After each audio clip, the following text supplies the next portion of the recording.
Welcome back to the fourth in a series of videos showing what it's like to undertake a novice counterbalance truck course at FTW training. Today we're going to practice two operations. The first one is a chicane. This is a restriction showing what it's like to turn left and right through pallets on their sides, and it will show you how the truck swings in and swings out. And then the second one is showing how the truck is put on charge at the end of a shift. See how the truck is set to approach the turn. Look at the shallow angle which enables the turn. See how the forks swing in and the back end of the truck swings out. Look at the angle.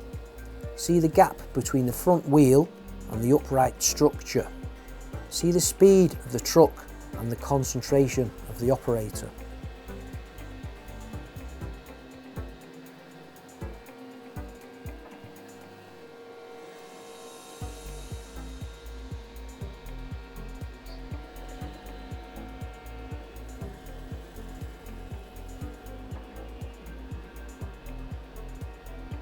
Look how the operator positions herself for reversing.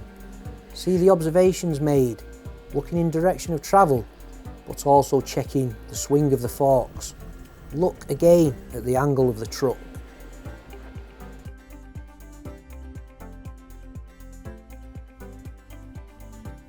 Look how the forks are set so they do not cause a trip hazard.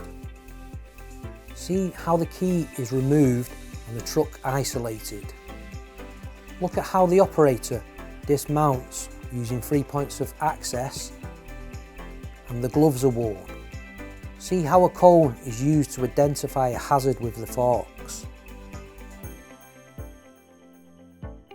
Look how the lid is lifted to expose the battery and leads.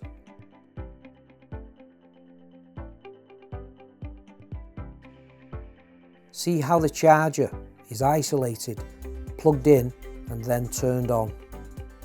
That's it, training completed. We're now ready for testing. All those skills that we've learned and covered over the past 4 days are now all put together and we get ready for our final testing day.